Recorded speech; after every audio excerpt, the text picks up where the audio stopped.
Presenting Orson Welles as the third man.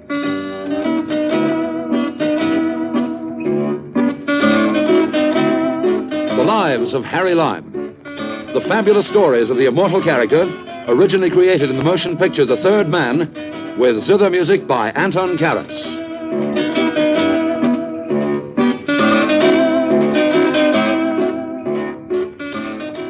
Now, Italy, my children, as you probably know, is shaped like a boot. Beneath the boot is Sicily, and that's where I was when our story begins, very much as though the boot had kicked me there, which is very much what happened. I suppose that Sicily is really as nice as the travel posters say, but I didn't have much of a chance to check up on it during my stay. I was too busy running away. Of course, I got a glance at the snow-capped tip of Etna for a moment, and I saw the orange groves. I must have run through and dodged around most of the orange groves. And very lovely, of course. So Sicily. But like the man said about California, it's a wonderful place if you're an orange.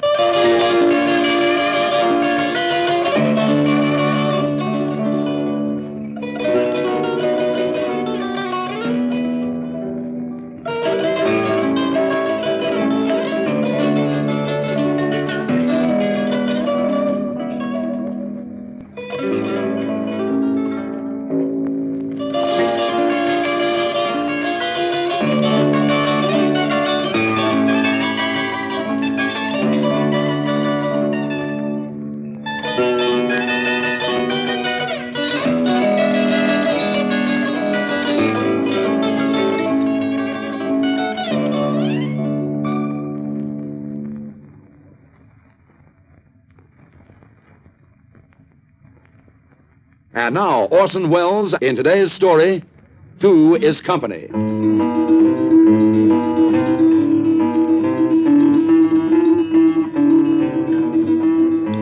Hello. Hello.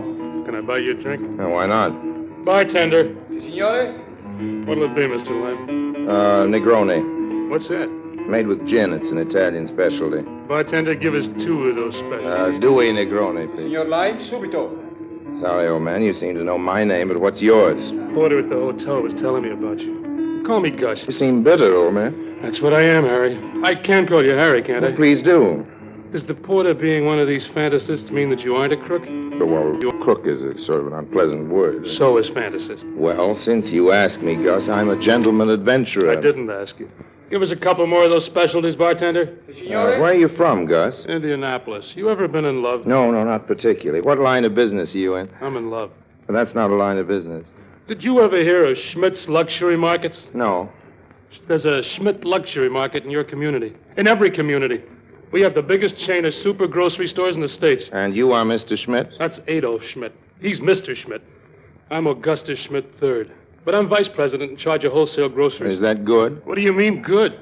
Here's looking at you. I mean, are you loaded with money? I ask merely for information. I can buy and sell her, old man. Who's her old man? Hickenlooper. I beg your pardon? Hickenlooper. Hold your breath, old man, and count to 10. Well, if you never heard of Schmidt's Luxury Markets, then I don't suppose you ever heard of Hickenlooper's Super Groceries. And I eat out. Ancora, per favore. What does that mean? Hey, you're not trying to get me drunk, are you? Of course not. Well, I am. You mentioned a her, Gus. Forgive my curiosity, but is the her a Hickenlooper? Yeah, she's the Hickenlooper heiress. Sort of Montague and Capulet story, I gather. What's a Capulet? Juliet's family. You know Romeo and Juliet. Oh, I know. I gather that the Schmidts and the Hickenloopers are feuding. Adolf Schmidt takes a dim view of the Hickenlooper empire, and that's what's keeping you apart. Correct me if I'm wrong. You're wrong. Oh. The Schmidts and the Hickenloopers are all in favor of the merger. Would be the biggest thing in groceries. That is, all the Hickenloopers are in favor but one. You mean the heiress? That's right, Emily. She says the grocery business isn't romantic. And how are you dealing with the situation, Gus, old man? Have you told your love, or have you let concealment, like a worm i' the bud, feed on your damask cheek? What's that? Do you pine in thought, and with a green and yellow melancholy sit like patience on a monument, smiling at grief? Yeah, I guess that about sums it up. Hey, you're a very educated type crook. I keep telling you, Gus, I am not a crook. Yeah. And I keep telling Emily I'm not a grocer. Bartender, 2 double specialties. Later that evening, in a semi-liquid condition, Augustus Schmidt III was consigned to his suite by myself, the bartender, and the night porter. I offered to undress the heir to the Schmidt millions and make him comfortable, but the porter didn't seem to want to leave me alone in the room. These people will persist in regarding me as a petty thief, and they're so wrong. I think in big terms. And I was going to have to. There was the pressing matter of the hotel bill. The management of the Diodora Palace think in big terms also. I went out for a walk to brood over this question. It was a full moon, and a large cast of Sicilian stars were all doing their bit. The air was dizzy with the perfume of flowers. On the terrace over the sea, just to make things perfect, there was a beautiful girl. Hello. Hello. Nice night? Ha. What's wrong? Look at that moon. Yeah? Smell those flowers. Okay. Here it is, one of the most gorgeous and beautiful moments that there ever was in the history of the world. And what have you got to say about it? It's a nice night. Well, it is. It is a nice night. You're just like all the other Americans. You're only interested in mundane matters like money and groceries. Why, you're Emily Hickenlooper. How did you know? Oh, I just guessed. You'll have to excuse me for being so rude, but I'm nervous and upset. Oh, no, you're just hasty. Well, what do you mean? Jumping at conclusions. For all you know, I might be Lord Byron. Oh, he's dead. I might be his ghost. Yes, I suppose you might be. No, but somehow I don't think you are. No? No. I don't think there are any more Byrons or ghosts of Byrons or anything. No? No. Okay, no. The whole world's so commercial nowadays, there isn't any more romance, not even in Sicily. Is that why you left Indianapolis? Were you looking for romance? I didn't leave Indianapolis. I left Minneapolis. That's right. Gus is from Indianapolis. Yes, and he can go back there for all of me. You've made Gus a very unhappy man, Emily. Unhappy? He doesn't know the meaning of the word. There's no unhappiness in the grocery business. Just supposing there's a failure in the pea crop, supposing the asparagus withers at the asparagus cans, or the frozen food doesn't freeze, or worse yet, suppose you're a nice young grocer, a good-looking grocer at that, and your girl refuses to love you. Oh, I love him, I guess. Well, that isn't the point. What's your name? Geraldo Limo. You mean you're a Sicilian? Got an American accent. I went to finishing school in New Jersey. You're joking. Only a little bit, but I do think it's a shame for a girl as pretty as you are to be as miserable as you are on a night as wonderful as this is. Do you think if I kissed you, you could learn to love Gus? Oh, now, don't get fresh. That's not fresh. It's romantic. Is it? It's all in the point of view. Emily Hickenlooper, I'm going to kiss you. Good night, Mr. Limo. It was very nice meeting you, I'm Well, sure. you better let me walk back with you. Oh, well, no thanks, Mr. Limo. I'd rather be alone. Call me Geraldo. All right. Good night, Geraldo. What does your mother think about your wandering around alone in the Sicilian countryside after midnight? Oh, my mother's in Minneapolis, and Daddy's playing canasta in the lounge. He thinks I'm in bed. Well, that's where you ought to be. Don't you know that this country is full of bandits and brigands? Oh, yes, Geraldo. I've heard about them. Where are they? All over the place. Oh, I've been reading about them in the papers, particularly this Barzini. Is that how you pronounce it? Barzini, that's Oh, right. I saw his picture on the cover of Life. He's cute. The police don't think he's so cute, neither do his Oh, victims. he kidnaps people, doesn't he? Holds them for ransom. Oh, Emily, what's wrong? gee. Some people have all the luck. In spite of her protests, I walked Emily back to the hotel, and in spite of my protests, I didn't get another kiss. As I told you, the night was fine and the moon was full, so I went to my room, changed into a pair of heavy walking shoes, and then started hiking into the interior. After 3 hours and a half of tough climbing, I arrived at the secret mountain headquarters of the bandit Barzini. What's going on here? Hi, Barzini. Who is this, Harry Lime? Who else? I heard Guido telling you I was asleep. He's a dog. He lies. Barzini never sleeps. Bad for the health, old man. What are you doing here? Partaking of your famous Sicilian hospitality. A bottle of wine, Guido. Tell the others to keep away. Now then, Lime, what's your business? Aren't you taking an awfully sharp tone with me, Barzini, old man? The last time we talked, everything was on a very different level. The last time we talked, I was drunk. But what you say is true, my friend. My greeting has not been cordial. But then what can you expect? I'm a bundle of nerves. I should think you would be with all the cops in southern Italy beating the bushes for It you. is not that I am a coward. He who calls Barzini a coward has told his last lie. You do not call Barzini a coward, Oh, do you? no, not at all, man. I was just sympathizing. I could see why you'd be so nervous. Nervous Yeah. is not the word. You will not believe this, Lime, but I, Barzini, I'm on the verge of a nervous breakdown. And it's not the police, my friend. Oh, no. It's the women. Which women? Ah, Lime, that is what I want to know. Which women, indeed. I am the king of these mountains. I and my valiant crew. But of what does this crew consist? Does it consist of women? The answer is no. Still, you have your work. We are a hot-blooded race, we Sicilians. It is not a thing you Americans can understand. But without female society, we are not ourselves. We have our guitars and our wine, but what use are they except to make us sad? Here's the wine. Come, Lime, let us be sad together. I will play for you, and then we'll talk about girls. Who is your favorite movie actress? I don't know. I like Betty Grable. Also, I like Jeannie Pierre. Yes, very nice. Then, at another moment, it seems to me that Elizabeth Taylor is the best of all. Do you think if I I sent her a letter, she would send me a photo. Oh, sure she would, old man. Well, here's looking at you. Oh, but she would not sign it herself. I know. It would be one of those secretaries. Life is very sad, amico. I will sing to you. No, please don't bother. No, it is no bother at all. Well, it's, Nella notte scura, quando dormire non potei. You know something, Lime? I have a pair of binoculars. Well, that's nice. I took them from a rich pig of a Palermo candy merchant. They are very powerful, and occasionally when the visibility is good, I can stand on the crest of this mountain and see the girls bathing on the beach at Taormina. Do you like these bikinis, Lime, or do you prefer the one-piece suit? Well, it all depends. Me, I like the bikinis. You're very popular with the girls, Bazzini, since your picture got in the papers. Of course I'm popular with the girls, but also I'm popular with the police. This is a dog's life, amico. I will sing to you. Quando nella notte... Yeah, excuse me for interrupting. You do not like my singing? You have a lovely tenor voice, old man, but I want to make you a proposition. The Americans. Business. There's nothing else you can think. This has to do with the goon. Yes? Yes, indeed. Yes? How do you stand on the matter of small, well-formed blondes with large blue eyes? Oh. What does that mean? What do you think it means? You approve of such blondes? Stop torturing me, Lime. What is this all about? I must warn you that she's an American. So is Betty Grable. Well, I hope to be acting as her representative. Not Betty Grable, this other girl. She's the heiress of the Hickenlooper grocery fortune, which is another way of saying that she's rich beyond the dreams of avarice and wants to be kidnapped. She has told you this? No, but that's what I've gathered. Lead me to her. She lives at the Eudora Hotel with her father, Mr. Hickenlooper, so I don't think that would be very practical.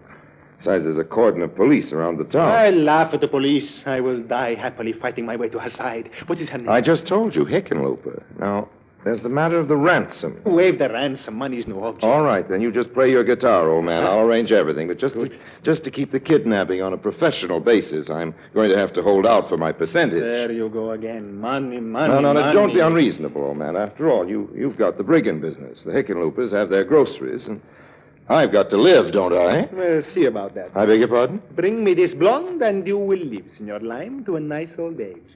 But do not disappoint me. Yes, I see what you mean, old man. I see what you mean.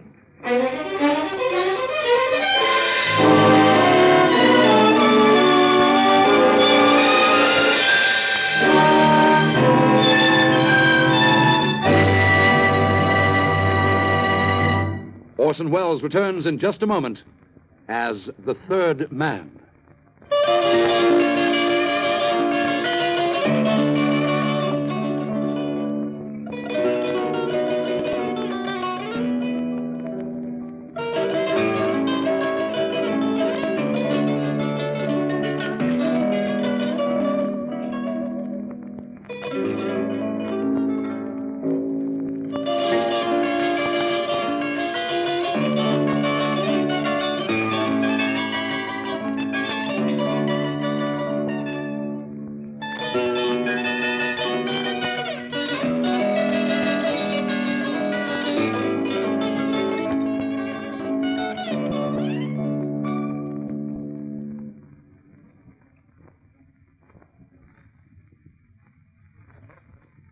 And now, Orson Welles, as the third man, continues with today's story, Two is Company.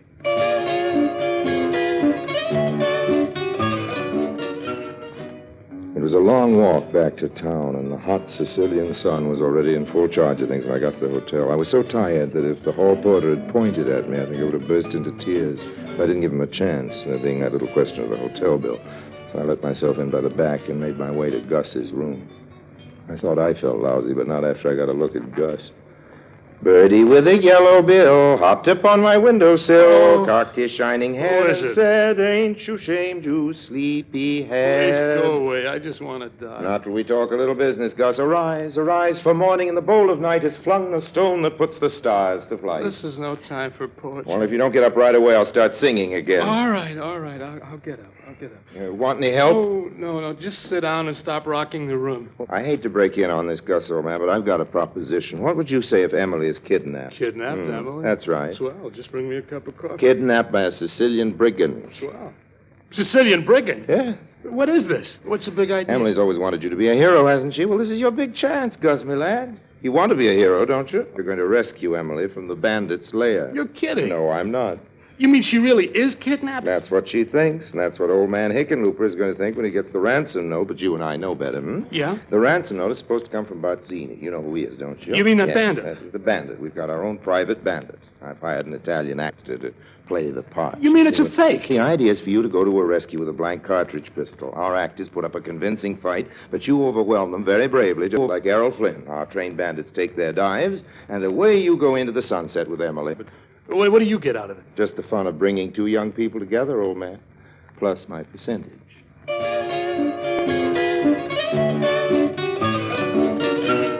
After I got Gus fully dressed, I gave him a toy pistol and a fountain pen. The fountain pen was to write me a check with, and the gun was to keep him company where he was going. I waited for him to get out of sight and for the check to dry. Then I knocked on Emily's door. Who is it? Geraldo Limo. Go away, Mr. Limo. I'm not dressed. But, Signorina, I insist. Oh, go away or I'll call the house detective. In Sicily, there aren't any house Well, then detectives. I'll start screaming. Save that for later, Emily. Please open up. This is a matter of life and death. You're just saying that. No, it's true. It's about Gus, Emily. He's in deadly peril. What kind of peril? Deadly. I mean, what's happened to him? He's been kidnapped. Please let me in, Emily. I can't stand here in the hall shouting about it. Everybody will hear. Well, stop shouting and wait a minute while I get dressed. Just put on a kimono, honey. There's no time to spare. Oh, all right. Oh, Geraldo, is it true? Yes. It seems he got drunk last He night. told me he was going Well, to. he made it. Can I come in? I suppose so. Thank you, Bennett. Geraldo, do you have to lock the door? Emily, you just don't understand about this country. You've heard of the mafia, haven't you? Yes. Well, their spies are Have everywhere. you gone to the police? No use. The police are in on it, too. I'm the only man you can trust.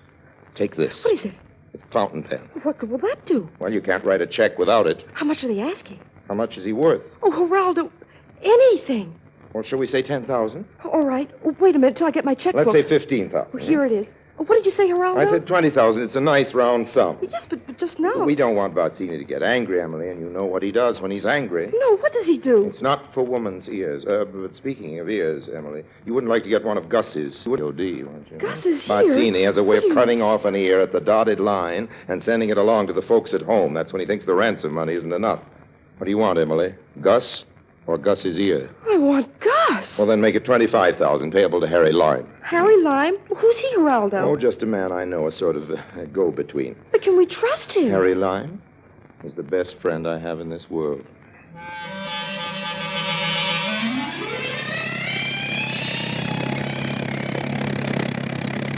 How much farther do we have to go, This is Geraldo? it. This is the end of the line, Emily, as far as this Jeep's concerned. From here on up, you've got to walk. Loan me a pocket mirror, will you? What for? I'm going to send a signal. Oh, I know, by flashing it in the sun. Here you are. Thanks.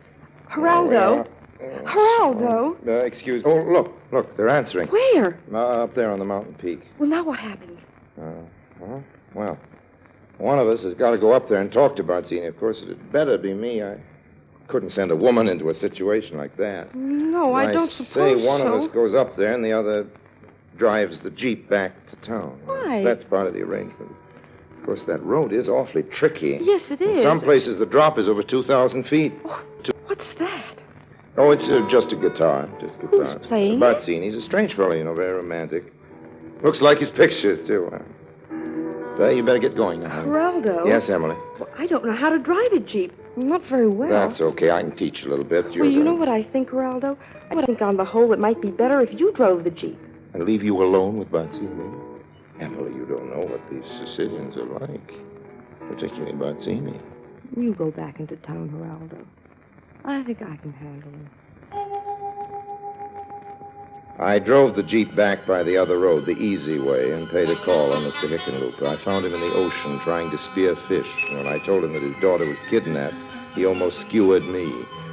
Mr. Hickenlooper was the small, fat, excitable type, and it wasn't until I got the fish spear out of his hands that I managed to get the conversation on a civilized plane. Kidnapped my daughter in the hands of the bandits? I knew it. We should have stayed in Minneapolis. What do we do now? Well, first you better take off those goggles and get dressed. And then what? Then what? Then we talk to Bazzini. Who's he? Bazzini, the bandit. We've been all over this before, Mr. Hickenlooper. He's the one who's holding your daughter for ransom. Just lead me to him, that's all I ask.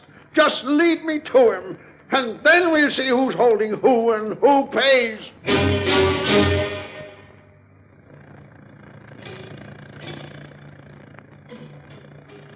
On the other side of Catania, and some 80 kilometers inland, there's a Greek temple. It's nothing very remarkable, as Greek temples go. But it's a long way from anything else. It's up on a hill, so you can't miss it. So that's why I picked it for our rendezvous. Above all, it was about as distant as I could get from Signor Bazzini. So that made it practically ideal. That's where I'd sent Gus before. And when Mr. Hickenlooper and I arrived in my Jeep, the vice president of wholesale groceries for Schmidt's luxury markets had worked himself up into quite a nasty frame of mind. I didn't blame him. After all, he'd been there most of the day with nothing to keep him company but the worst hangover of the century.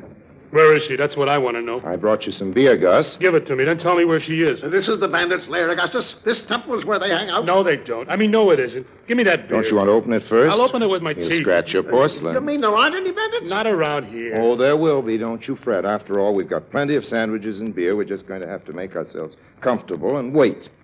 Since we're about it, I noticed that I just happened to have some playing cards in my pocket. Would you gentlemen care to join me in a slight game of canasta?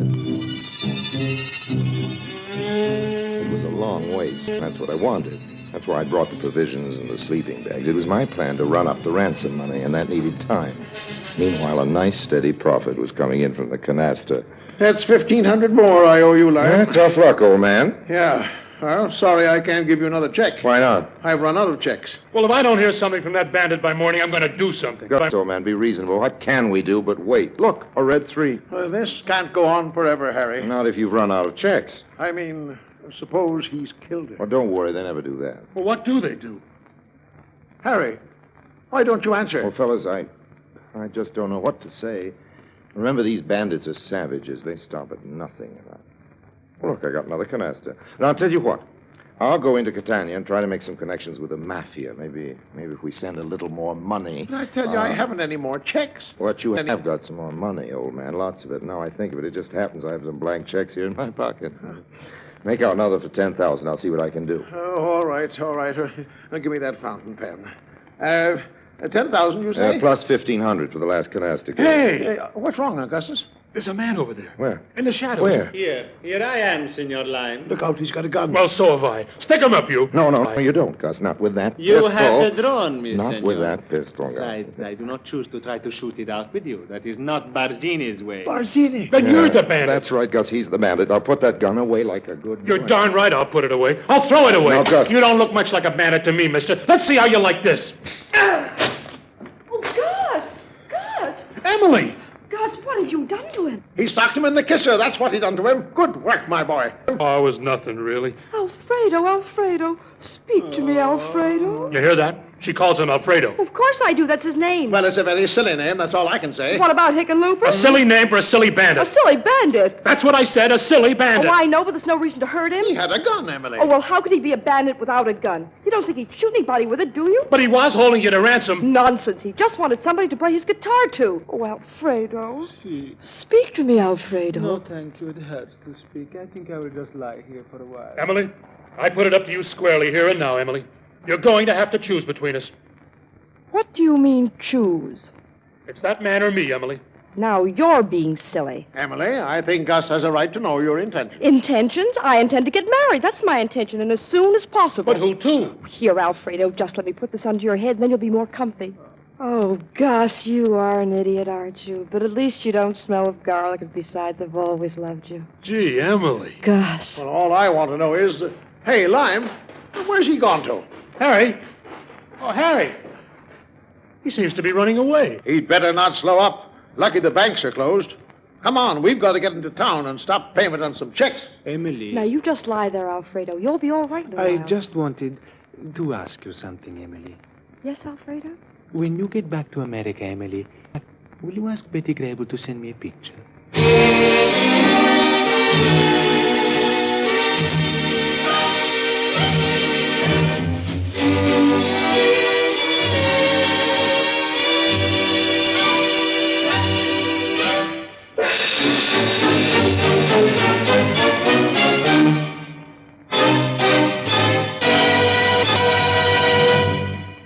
Harry Lime returns in just a moment.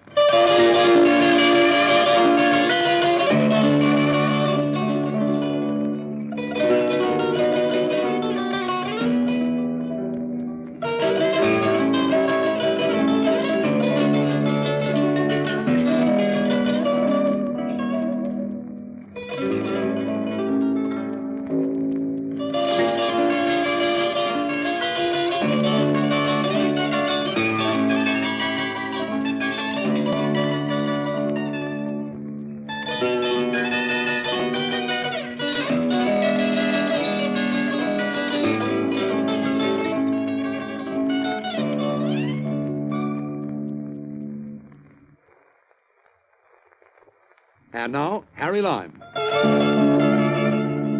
So much for that little flutter in banditry and romance in sunny Sicily. I had nice fat checks from Gus, Emily, and Mr. Hickenlooper. But a check isn't much use unless you can talk a bank into giving you money. I couldn't stop to talk. Should have taught me a lesson at that. In a love affair, I mean a real romance. Two is company, and the third man is a crowd.